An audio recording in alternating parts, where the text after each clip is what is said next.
SJ, welcome to Mvskoke Radio, your weekly source for tribal and community news, interesting guests and discussions, plus a local events calendar.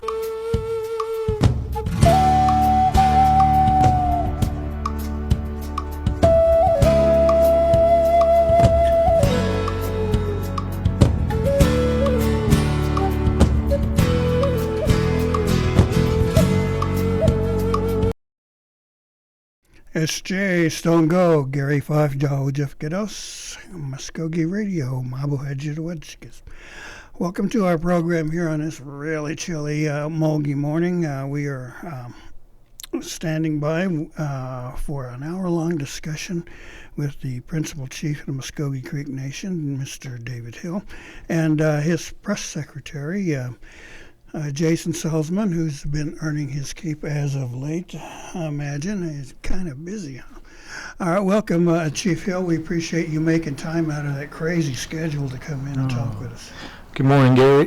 First of all, I just want to apologize. It's what our second or third we had to reschedule, but it's been busy since last year in December and January. But appreciate the invitation and glad to be on the show. Well, in the last couple of weeks, it's been just going nuts with the governor and the Supreme Court and COVID and all kinds of stuff going on. Oh, he has, even with some of the statements that he made, and most definitely the one at Martin Luther King. Gosh, compared to that, and it was just very disappointing that he come out and said that. But we just deal with that as we go along. Yeah, it kind of struck me. It's just astounding that a guy with his background and the life he's led, trying to make some comparison or reference to Dr. King, who had been through all of this strife and inspiring people in the civil rights movement. It's like, how can you do that, man? Yeah. You just anyway. Well, I tell you what. Let's start off here. Let me give you a couple of minutes to kind of give us a state of the nation. Now, I know you've been doing that. We've just inaugurated some new council members and things. And how are we doing so far? With all these battles on our hands. We're doing good. We're almost finished with State of the Nation address, and I know Jason's done pulling a lot of information together. We've been reviewing it, going over, and just a lot of the areas we want to cover. The things that we provide: service, housing, social services, education. And a lot of that I took from as serving in the National Council, seemed like the same concerns. How come we're not getting the semester paid in the early time? So I did reach out to Secretary Kayla Harjo, and they're working on that, see what we can make them better. And just certain departments, Nady got her in as Director of Housing or Secretary of Housing, and she's got a lot of ideas she's working on. One of the most challenging we had the last 2 years was not having, just being virtual, not having everything in person. And there, a little bit of time, we had a couple of months that we were meeting in person, then the rise of the COVID hit again, so that's been challenging. But I think they're doing a great job, and just a lot of different ideas have been getting with them on how to, we need to do better. That's always been there. We need to do better. And one of the things that always bugged me was answering the phone and make sure you get an answer. So I've always told the cabinet members that's one of the things we want to improve in the areas is answering the phone.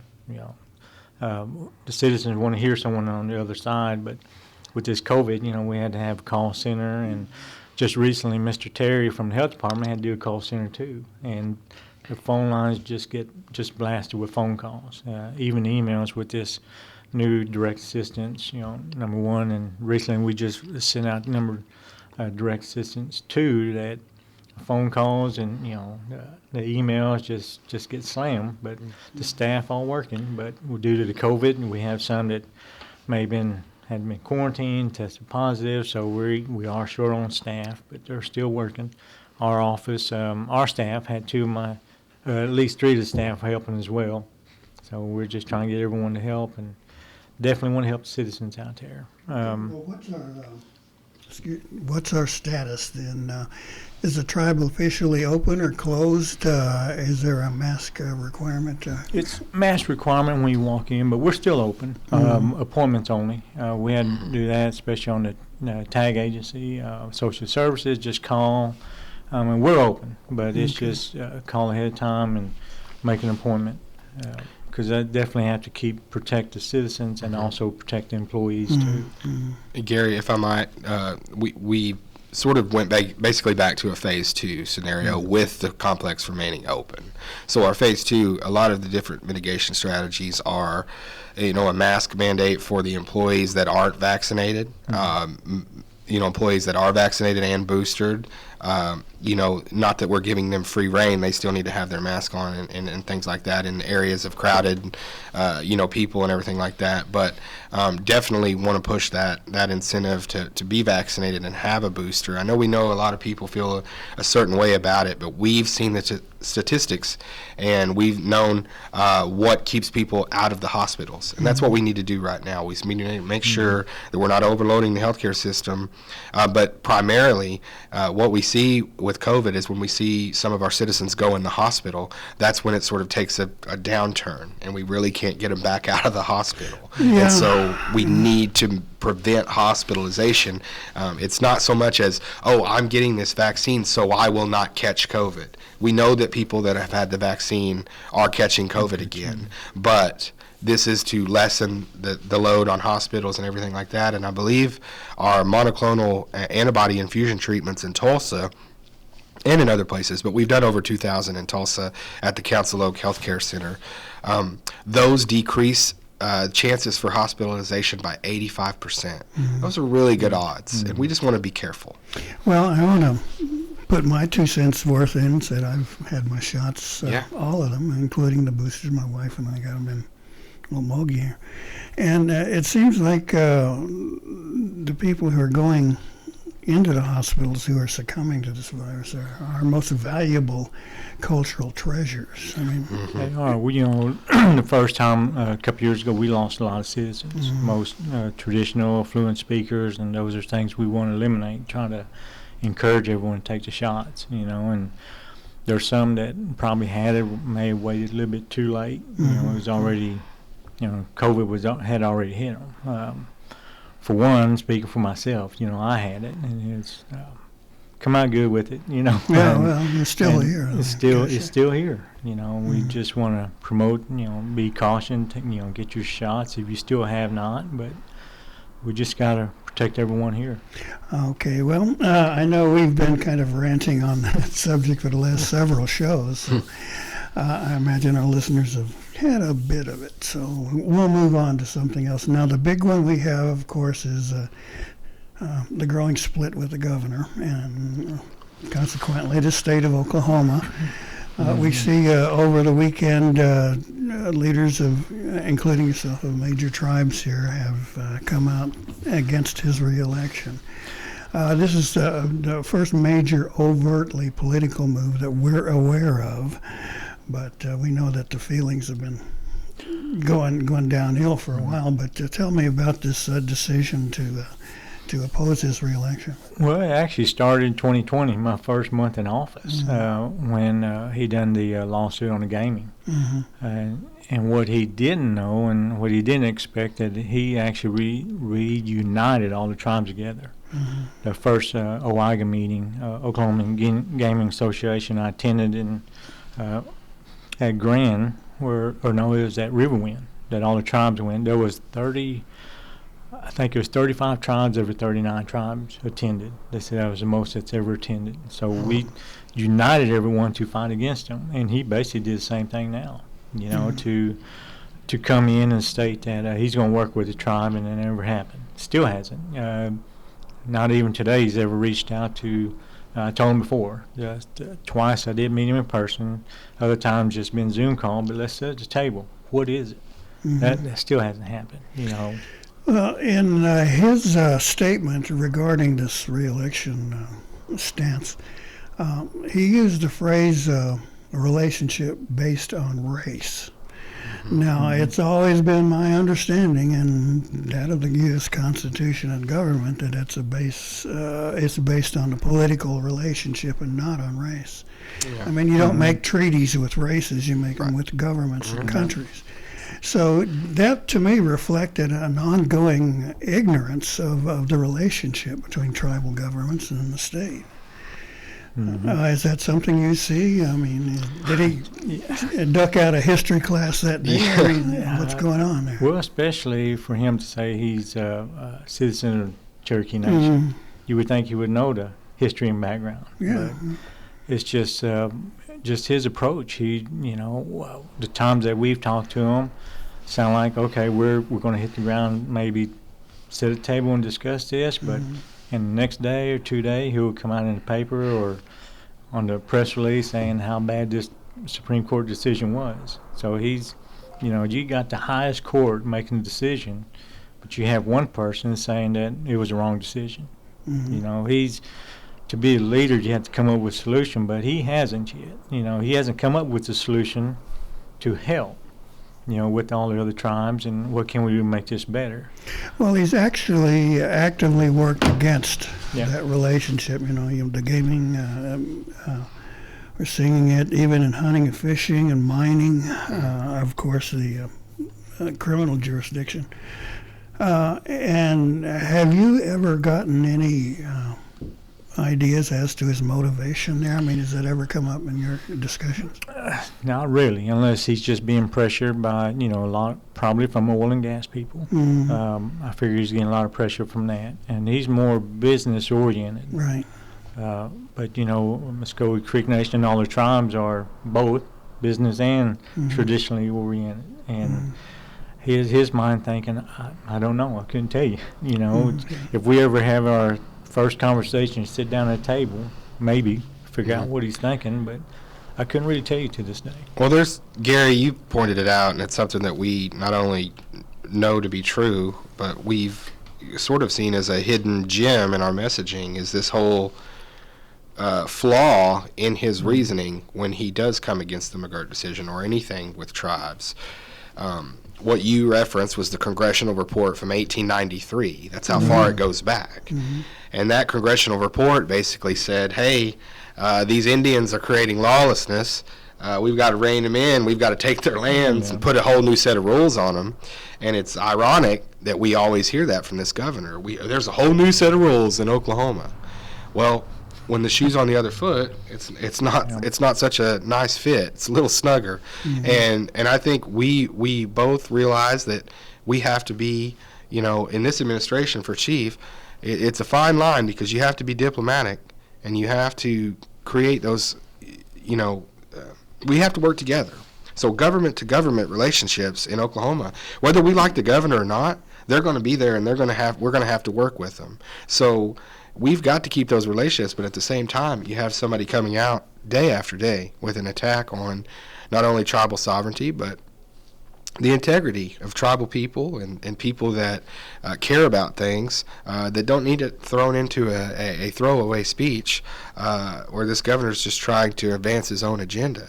And as you said, the political affiliation of tribes is a sovereign nation. We are dealing with a sovereign. A lot of the times people will want to meet with chief and will say, well, no, that person isn't your CEO. That person isn't your head of state. This is the head of state. This meeting needs to be between heads of states. If you're sending somebody under you, then we'll have somebody under chief as well. But that symmetry there, it goes with what you were saying, a basic misunderstanding of what we are as a tribe rather than just a race of Indians. And so a political affiliation, a sovereign nation with a government that operates just like yours needs the same respect that yours is, that you're asking for your own. So, I mean, and that's the way we look at it. It's a basic, you couldn't have said it any better, a basic misunderstanding of our affiliation. We're not a race. We're a government. Especially with the relationship we had to Mayor Larrabee here in Okmulgee, and our relationship with the city of Okemah, Bristow, Jinx, Bigsby. We've all sat down and discussed, and they're in support of how we can work together. Broken Arrow, actually, as well, Chief. Broken Arrow's been good as well. We've created good inroads with them all and their the leadership. Tulsa County commissioners, I mean, just throughout, are willing to work with. What can we do to make this better? Well, now that you've mentioned Tulsa, which was on my list, we had some positive kind of feelings from G.T. Bynum, right at first, and he showed up at the ceremonial kind of things and gave his speech. But then lately, we've seen that he's thrown his lot and the city of Tulsa in behind the governor's stance and political leanings there. That's a 180-degree turnaround for me. I mean, I was thinking, what the heck is this guy thinking? He says one thing and then turns around and does the direct opposite. Now, it seems like the tribe in that city would have worked to have the most cordial of relationships since we're so close. We have so much of each other's populations within our communities. And for him to come out like that, to oppose the Indian Affairs Commission was kind of a shock to me. What's this guy thinking? So first of all, what are your thoughts on that? Again, it was I was in Arizona, myself, Jason, chief of staff at University of Arizona, and second chief had called me because he was at an event in Tulsa, and nothing was said until afterwards. That come out in the paper. So second chief called me, and it just very disappointing to hear that, especially like I said with the previous that relationship we had. We still have to work with the city of Tulsa. That's what I told the mayor. Probably a week after that, I did reach out to Chief Hoskin in Cherokee Nation, also Chief Standenberry of Osage. We actually had him come to River Spirit. We sat just privately in a room, and us three tribal leaders did voice our opinion of his statement and gave him time to comment. I truly feel that he was, I don't want to say pressured, but I think he was pressured to sign with that, and it was a very good discussion, but I think he really got the point across from the tribal leaders that we were all disappointed with his statement. But moving forward, we still going to work with them. I mean, look what we've brought to the city of Tulsa. River Spirit, the Riverwalk, Miss Oklahoma pageant, Miss USA pageant. I mean, just a lot of different things we brought to Tulsa to help the economic growth. Council Oak Hospital. I mean, just a lot of different areas that I think he just didn't really think through it all. Even yesterday, he attended the FFA little banquet up there in Tulsa yesterday, and he was there, and he was real thankful we showed up. I'm not gonna. We still have to work with Tulsa, and regardless of what situation that happened, that's always been our goal to work with everyone, all the municipalities or the mayors, local around in our reservation. And we'll keep on doing that. Well, it seems like with Tulsa being the largest metropolitan area next to Mvskoke Nation, you'd want a symbiotic relationship. You mentioned the casinos and hotels and things like that, and you think, okay, well, there's a significant economic input here, and you guys need to figure out a way to work it together, where we can feel like we're part of the community, but like we're not being exploited. And has that ever broached any of your conversations? I mean, have you ever talked about, hey, look, we got to work together, guys?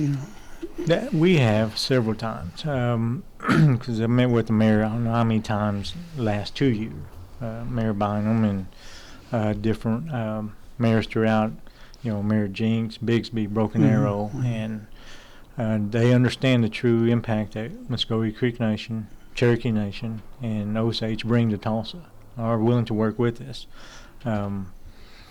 It's just, I think we probably just have to have another sit down with Mayor Bynum. Say, hey, unfortunately the governor has come out. It's just all chaos. This is skies falling, and it's not going to be fixed overnight.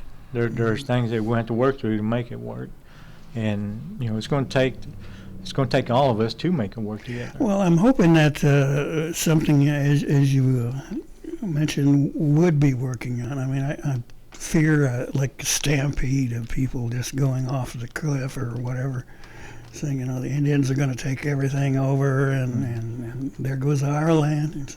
By the way, how do you like it? Yeah. Yeah, it's not much fun, is it? But that they would use reason rather than some emotional kickback. Yeah, I was went to Durant myself, Governor Antobie, and Chief Batten at a little leadership panel, and I did have one ask me, "What's your what do you think's the deal with the governor? How come y'all can't work it out?" So just my analogy of it, I said, well, and I said, just my thoughts, my opinion, that the governor is used to sitting at the head of the table. That's now with the Supreme Court ruling, that table is round. He is sitting with 5 other tribal leaders, and then expanded to 39 other tribal leaders. I said he's having to work with us instead of being at the head of the table. And when the table is turned around on him, I think he didn't like it. Yeah. Now, I have to admit, right now, this is going to be a weird question, and if you don't care to answer it, I understand. But it seems like there is a major societal shift. I mean, like white. I'm just using this term because it's handy. The white culture and people and philosophies have always dominated the nation. We do things because that's the way it's been set, and these guys have been in control. But in the last several decades, we've seen a major shift, with population numbers changing, people, including minorities and women, asserting their rights, the rights that have always been there but had never been enforced. And it's like shifting all of that whole societal structure. That's just me and an amused cynic watching it, but I don't know, you ever think that way? I have, just to myself, just thinking that the tide has shifted. But still, we're going to have to work together to make this work. And that's the way we've always been. This administration, even the previous, Chief Lloyd, Chief Tiger, Chief Ellis, Chief 5, that's always been everyone's goal, to work with the state of Oklahoma to make it better. And that's, I mentioned that to Governor and some of his staff before, that, even we are Mvskoke Creek by blood, but also we're also citizens of Oklahoma. So we always have to do what's best for our nation as well as Oklahoma. But to the governor, current governor, I guess I should say, that he's wanting to do what's best for Oklahoma. He's not looking at the whole picture. Right. There's 39 tribes in Oklahoma, and just the economic growth impact that we brought to the state of Oklahoma. I believe Jason may correct me, $52 billion, I think, or something like that, from all the tribes. And the assistance we give to the schools, the roads, bridges. I mean, and just look what we've done at the hospital: 2 hospitals, 5 clinics. I mean, it's open to the public, our hospitals. So, there's just more that I don't think he sees what the tribe brings to the nation, to state of Oklahoma. Here's a weird statement I heard earlier in my career when I was in Alaska. I was speaking with one of the state legislators about how things are changing now. The Alaska Native people were asserting themselves and everything else like that. And he says, it seems like the white man is really getting a real taste of equality, and he doesn't like it one bit. Now, that was him, but that stuck with me, and I don't know. Would you see something like that? Yeah, pretty similar. Yeah. Okay, well, my apologies to anyone who might have got a little bent out of shape there. Now, as we have, speaking of Tulsa, now I understand you are like the man of the year, something to that. Really? Tulsa, yeah, he was Tulsan of the year. Him along with Chief Standing Bear and Chief Hoskin, both of the Osage and Cherokee nations, and really it was a great opportunity. Michael Overall, as a writer for the Tulsa World, reached out and he said because of the impact that the tribes had on the area, through COVID-19, the pandemic, and the crisis, but also just humanitarian efforts as well. They had noticed the Mvskoke Nation sending out water buffaloes during the winter weather to different communities, making sure that water was available. They saw where the Cherokee Nation opening up, medicine, doing a new school basically for their health fields, and the Osage Nation is always up in that northern part, heavily involved in their area as well. You see them all over the place. So just that influence and that impact that we have on that area, they wanted to shine a light on that, and they picked 3 pretty good guys, I think, to represent that. I think we had one of those 3 kind of messing with the picture. It could have been a great picture, but we had one guy that's kind of bringing it down over here. No, he did good. He smiled real good. He had his gorget on, looking sharp. So does that dichotomy make you feel a little weird? It does. You have the arm wrestle with the city in one sense, and then all of a sudden they want to honor you. It was even. We were after the parade, Okmulgee parade, and had someone contact Tulsa just maybe be at the last minute. The next thing I know, I get a call in an hour stating, you're going to be the Grand Marshal. The Tulsa that was parade. just unexpected. Wow. So they did say, and I thought, well, this is an opportunity to spotlight our light horse with all that, because that was just about a week after that happened with Tulsa PD coming out, and also with our light horse. So we actually had, I think, 7 light horses escorting in front and back of us. So it was. He feels like he needs that much security. I it was just, at that point in time is, light horse are there wherever, and I think it was that time that Mvskoke Creek Nation and our light horse department need to be totally represented out there. So we got a lot of great comments about that. Okay.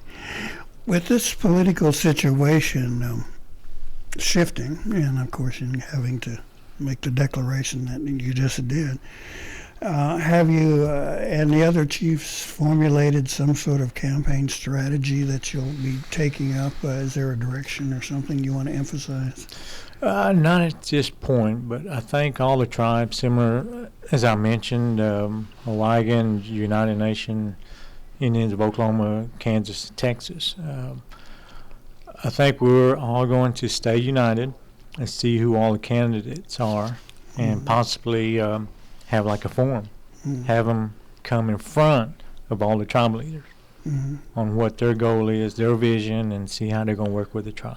I think the main thing, Gary, is that we need to encourage and really push tribal citizens taking part in the democratic process in Oklahoma, going to the polls. That's where we can have that's where our voice could be the most impactful. If we all come together, think about it, the Cherokee Nation, the Choctaw Nation, and the Creek Nation chief just came out in opposition to this current governor.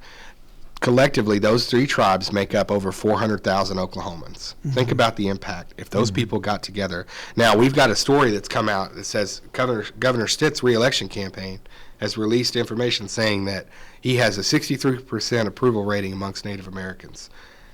I'd like to see the 500 Native Americans that they polled for that. Right, yeah. So my point is, though, is our people need to be registered, need to be ready to mobilize, and need to be ready to vote for people that are going to be not necessarily biased towards tribes or against tribes, but treat tribes fairly and equally and as a sovereign nation. We're not looking for somebody that's not how politics works. There's got to be compromise in certain instances and in issues, but we have an anti-tribal governor. We need to get a governor that is for Oklahoma and for tribes, right? Or at least neutral. Or at least neutral. And not against. And so that's what Governor Batten was saying too in his comment. I mean, Chief Batten was saying in his comments too, was. I don't know what we've got to do, but we've got to find another governor. And Chief Hoskins said anybody would be better than Governor Stitt. And Chief Hill said we've got to find somebody that's, not against the tribes and does not vehemently opposed to just working with us. Mm-hmm. And these three leaders have made a strong statement, and we're hoping that their strong statement that's now made the news cycle can really get some voters mobilized and get some of our people to the polls, registered, ready to vote for somebody that's not against tribes. You know, the tactic that you mentioned at the beginning of your remarks there was something we've seen happen in so many situations. Let's take the Washington football team. All of a sudden they had polled and a couple hundred, they say, but these generally are the types that may have a minor fraction of native blood, and all of a sudden they're representing all of us. Mm-hmm. And they have absolutely nothing to do with the culture, the language, the politics, the economics. They're just Indian because it's handy. And so, is this what's happening here with Stitt? I mean, do you think he's kind of cherry picking his people there? Or, I know the Republicans, Rhino, Republican in name only. Well, I was thinking Cherokee in name only. Well,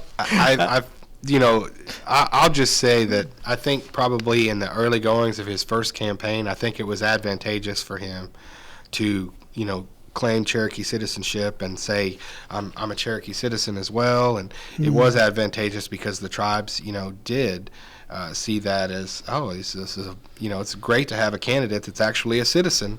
But you have to take that a step further. You have to act like a citizen and somebody that has the communal feeling of tribal people. If it's not there, you're not really a tribal citizen, in my opinion. You have to have that we is more than me mentality. I wonder if he's ever eaten Canuchy. Probably explain to him what it is. Chief, we'll let you take this one. That's kind of interesting. You and Jason brought that up. When you first got in, I know before this administration, I think the InnerTribal, when he first got elected, had sponsored a resolution for him in support of him. And after all this happened, I did reach out to other four tribal leaders and let them know. I said, hey, I want to repeal this. He's not working for us. He's against us. And we all elected to wait to the next quarter meeting. So finally got that accomplished, October, I believe, October session. Last quarter. We actually repealed that. And it's kind of like Jay said, it's ironic that that resolution was 1907. 19-07. So it was, it just kind of bad timing back then, I guess. Well, it's funny, too, because we did the resolution for InnerTribal, and you saw people kind of, when Chief announced it on his page that he had really spearheaded that effort, it was funny because some people, not really understanding what it does, some of the comments were, oh, so he's not a Cherokee citizen anymore? You guys kicked him out, And it said, well, no, I mean, we really can't do that. That'd be more up to the Cherokee Nation. But we just wanted to send a message, I think, like Chief said. We wanted to say, look, no matter what's happened before and no matter what resolution was made in the past, if you're not going to be, fair or show any kind of respect to tribes, then we can't be a part of any kind of resolution that's supporting you whatsoever. So we're just taking it back. Right. Okay. Well, I tell you what. Let's take a break here, and we'll be back in just a little bit. But what we've actually tried to do is get someone from the governor himself or his office to chat with us, and they ain't having it, right? So anyway, we tried, and we will continue. But in the meantime, please stay with us here on Mvskoke Radio.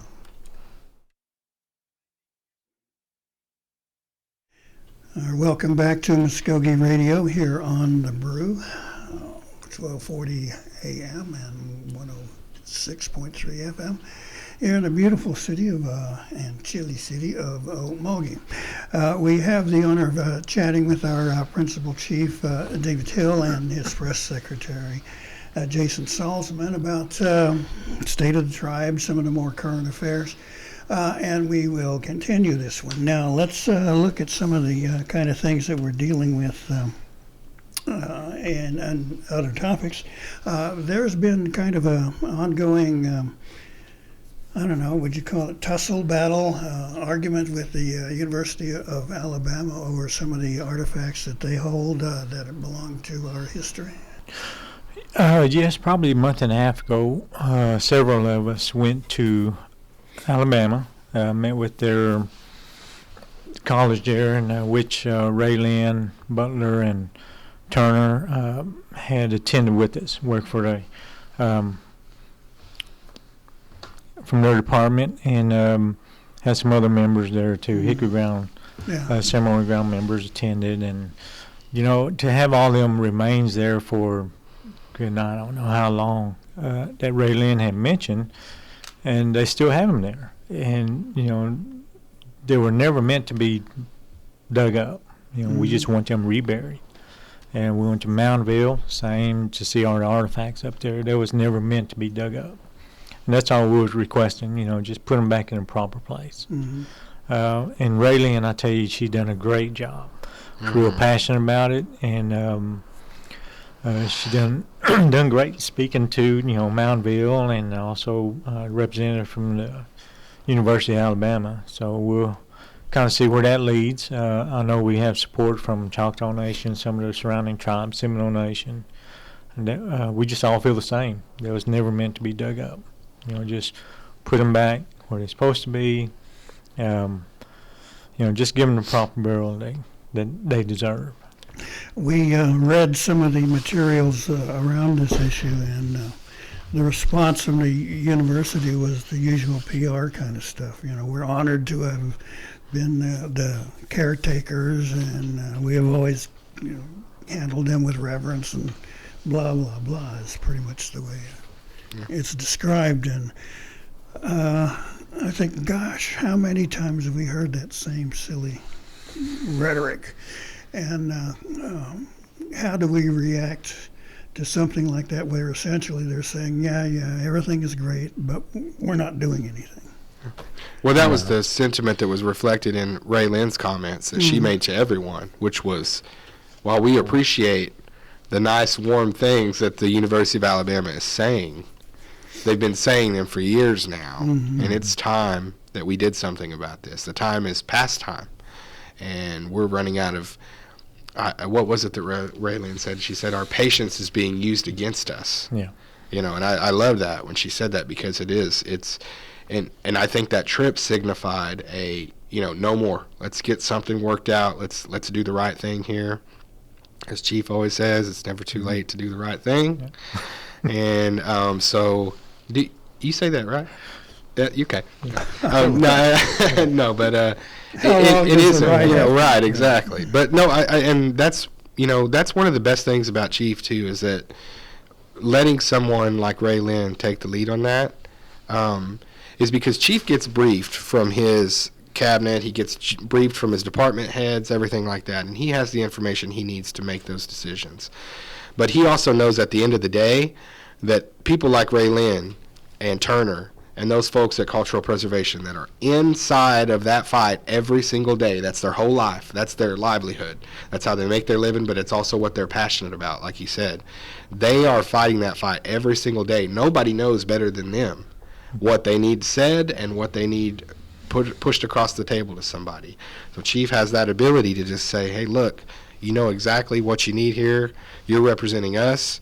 Feel confident and feel supported in the fact that you're getting our point across because you know exactly what you're talking about.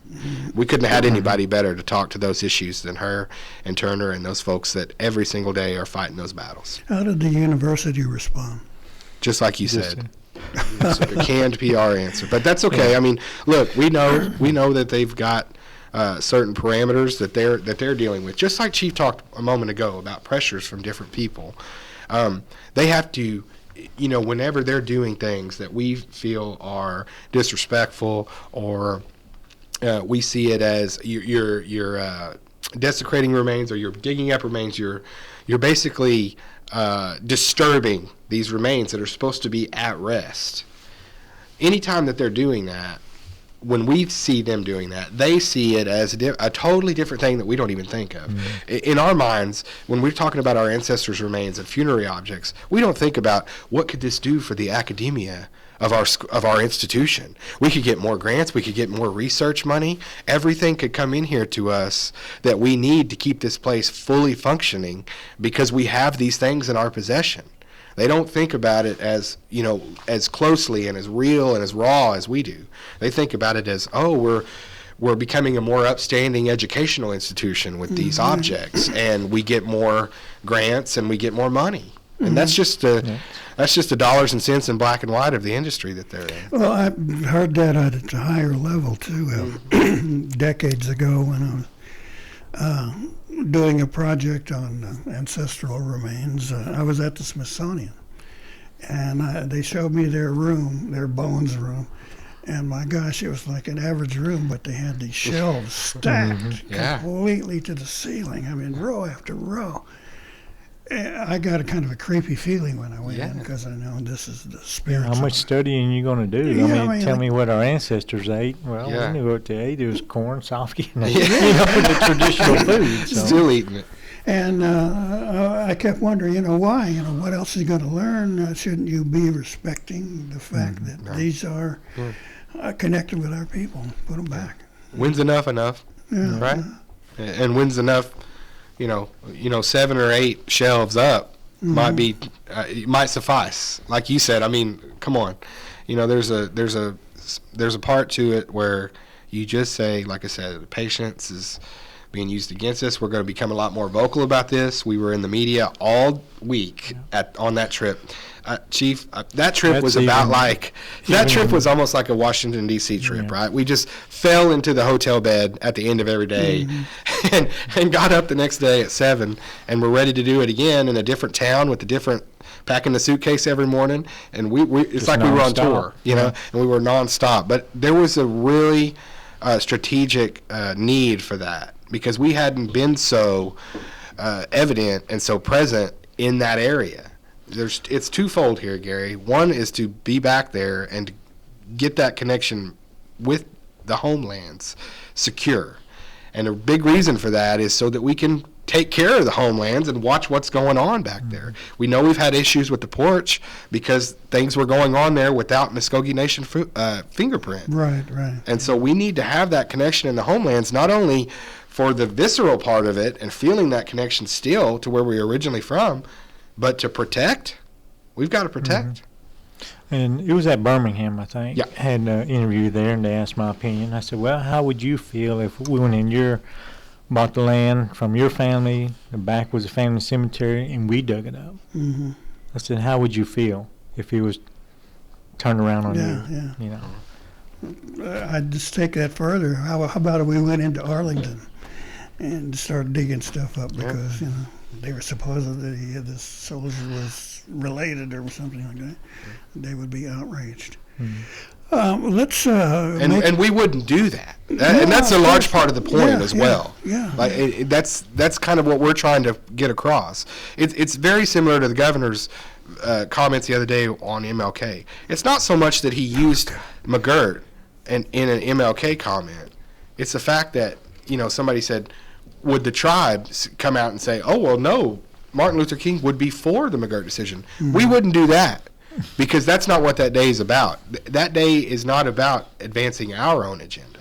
It's about the appropriateness of that day and the comments that you make, and that was inappropriate. We wouldn't say, oh, Martin Luther King would be for McGirt. Who knows? It's not about that. It's his legacy and what he fought for. As a reporter, my favorite question is why? Yeah. Why would Martin Luther King? Come on, prove it. Shut your mouth off and back it up. Anyway, let me take you to some more local kind of things here. We have just installed some new council members, and I presume that's going to change the dynamics of discussions on the floor there. So how do you see your relations now developing with the National Council? Well, we'll just start off actually this Friday having kind of like a little orientation. Invited council to have a meeting with all, so the cabinet members going to discuss their programs, whatnot, and right after I sent that email to the new speaker and the second speaker that I reached out to the cabinet members again. I said, I think it would be good that if you can host an open house for all, invite, not the same day, but just schedule a time and date, that just have an open house, have the council members come in and know all the programs, know how they operate daily. And trying to get them, to see what, because you're all correct. You got 4 new additional council reps coming in, and that may not know all the programs that we have or how it functions. So I just want to reach out to that and keep that relationship going. And that's all I can do. Just reach out to them and here's what we have. Here's what let's work together. Let's move forward. Let's keep this nation moving forward, because we do have a big battle on our hand, which is the governor, which is the Supreme Court ruling. So it's going to take all of us, even both branches, work together to, we got to fight a battle, another battle on our hand. Well, what about the third branch, the judicial? I understand Mr. Roger Wiley has now been appointed. Is it Chief Justice of the court? He comes from the background of the Attorney General's office and things like that. So what do you expect to see out of the courts? I think the only the positive side of that, being an AG, he had to have communication with the district court. So he kind of seen the areas where probably need to be improved. And when he applied for that, he did talk to him, and we had a good discussion that he's seen areas that could be strengthened, that could help in the district court. And that's when I asked him, well, would you be interested in applying for that position and put forth nomination? And he was ready to take that task on, which I knew was going to hurt me on Attorney General side. So I'm still in the process of, had already had interview here recently for AG. So just got to take it one step at a time. Okay, well, that's important. We hope that you can prod that AG candidate in our direction. We've had total failure as far as trying to get an AG in here and talk about what's going on. And I understand they're busy and everything, but sooner or later you got to talk to the people, I think. Okay, now I understand in recent actions, the tribal budget has been examined and reviewed and things like that. Where are we now? Is that process finalized? Is it voted on? Is it approved? What have we got there? Oh yeah, it's approved. I signed it. I think I came back. I had to go out of state, so I came back that Thursday. Came back early, and I came in the office. I did sign it. I know there was speculation that I wasn't going to sign it, but by no means was I ever going to put the tribe and the nation in jeopardy not signing it. So we still have to move forward, and I'll just work with the council, and we did work with what was submitted and approved. But if there's areas, because we outgrew ourselves. Currently looking at the master plan that originally Chief Floyd had in place. Seemed like every administration created their new master plan, but I still want to stick with what Chief Floyd had, move forward with it. I think there's some departments that originally had 2 to 3 stories that we're going to have one that's 4 and one that's 3. Because our land base, we just can't put buildings everywhere. We're just going to have to go up. And what gave me the idea was I did take to council, some of the council representatives interested, took them to Durant, look at Choctaw Nation's headquarters. And, with their land base as well, they could only go up. And with the growth of the, Light Horse Division, CFSA, Children and Family Services, with the Supreme Court ruling, we just grew. Attorney General's office, more prosecutors and attorneys. We just outgrew ourselves. District court, now we have 4. Now I have still one open I have to fill. Because you should have the chief judge and 3 judges below that person. So I still have one to fill. We just basically outgrew ourselves than what we used to. So one of the topics that came up in our editorial discussion was the budget at the Department of Health. During the time when we were publishing the salaries of the entire tribe pretty much, the health people were extremely reluctant to give us that information, and said, no, we're not going to do it because we feel that somebody else is going to come along and cherry pick our people with a better offer, and so we're not going to do that. But then I understand recently in one of the draft proposals that you had, there was some substantial raises for many of the health department top officials. And I was kind of wondering, well, if we're having a little trouble here, then where are we getting this money for essentially the administrators?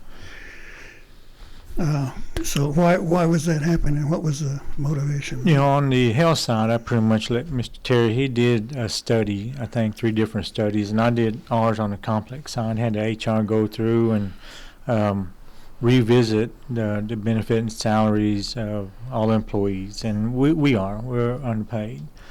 So originally I had the cabinet members submit what we call an expanded budget. Mm-hmm. You had the flat budget, what we had, and knowing that, we submitted 2021 budget was based on a 15% or up to 10% cut if each department could, based on the flood and the pandemic that we had. We didn't know. So last year I did request them to, if you can submit 10% decrease, and most of them did, knowing that we couldn't travel. Some line items were reduced. This year, not knowing that as well, but I did request the cabinet members to, and the managers that came, we had kind of like an exercise budget, had each manager come into our conference room and just go over the budget. If you had to submit a flat budget, but also an expanded budget. Just some areas that they didn't use, say, I'm just give you an example as far as supplies. Always give that example because they may have had 15,000 on supplies, but they may only use 5,000 or 6,000 the whole year. Well, just use that budget. What's remaining, find a difference. May submit a $7,000 budget for supplies. Use the other 8. Give your employees a raise. They all deserve a raise, and that was on the expanded one. Now, some were able to give a raise with a flat budget, just kind of adjusting some of the areas like that they knew they weren't going to use or underspent. Some were able to provide a budget or a raise for the employees. I do have the Schedule A for most all departments now, and I'm going to revisit that again.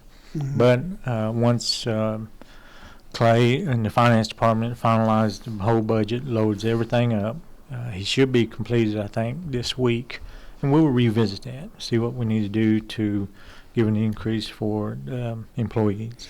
Well, I still have to ask, what was it about these, I guess, 5 people that justified such a big raise? He compared to all the other hospitals and medicals around, and he even stated that there's some that are well underpaid.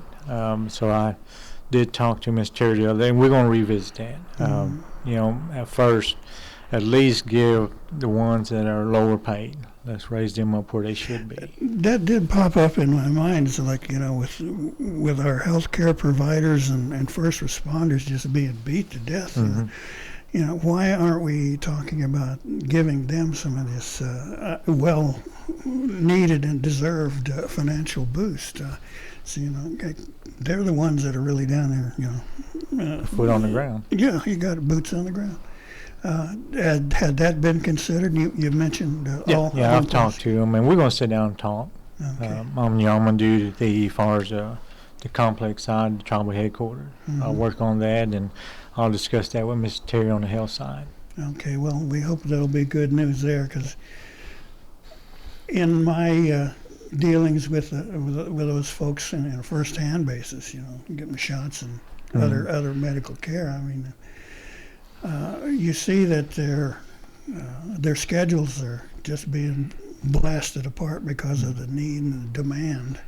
And there's a high demand of healthcare.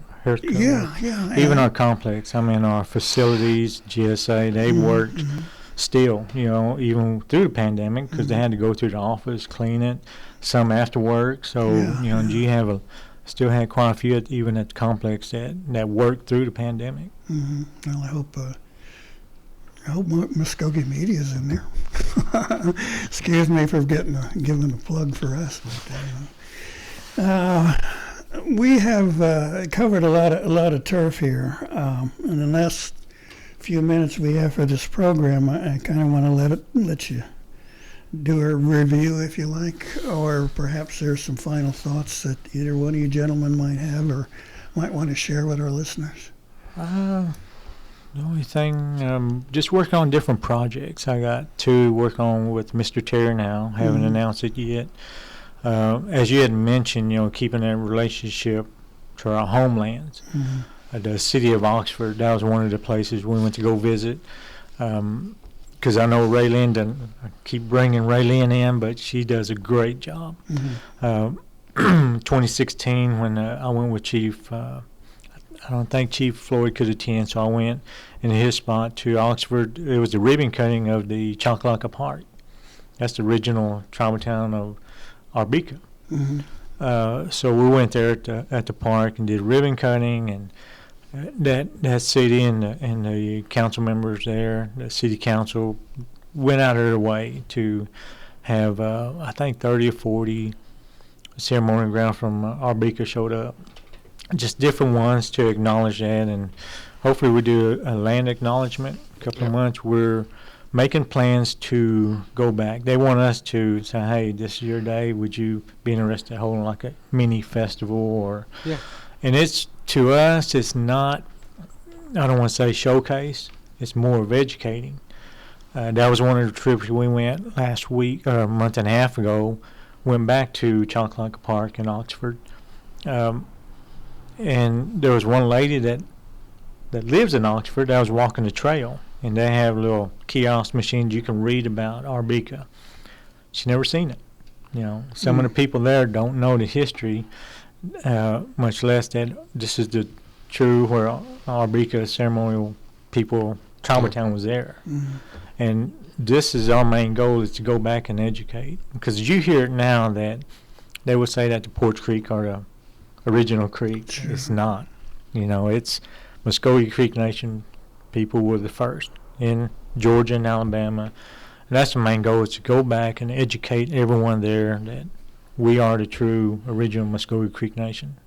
Yeah, you ought to see their faces light up when they know they're coming around the track. And those of them that know the history see that they ask, who are you guys? Who are you with? We're out there in suits and everything like that. So they're like, who are you guys and who are you with? And we tell them, this is the principal chief of the Mvskoke Nation back in Oklahoma. And, it's like the Beatles are there. Their eyes kind of light up. And, they've heard about this tribe and this tribe's history, at a length, and not really where you can reach out and shake the hand of the head of state. And so whenever they see that realization and the fact that we're making that connection, and that we're bridging a gap between the modern world and the traditional world back before we got removed, it's meaningful to them, and it's certainly meaningful to the leadership of Oxford. We felt that when we were there. They were really glad to have us, and I think that it wasn't just, we can tell we're pretty good at this point of figuring out fake gladness and real gladness to have us, and they certainly were. They were inquisitive. They wanted to know about what we had going on, and they were, most importantly, they wanted to hear our side of the story, and they wanted us to come back there and to keep telling it. Yeah. One that attended with us was Dr. Monty Randall, president of the college, and he's from Arbika. And he said he got a different feeling when he was there, knowing that that's the original town that was there, and he truly enjoyed it. Yeah, my family was Arbika connected, and I'd like to go back and see that. Yeah. Well, listen, we've got about 10 seconds left.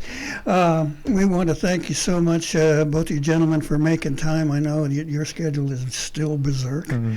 And Jason, you're having to earn to keep there, so burning the phones up, Gary. Okay, so we want to thank you all for being with us. Thank you. Thank you, Gary. Mado.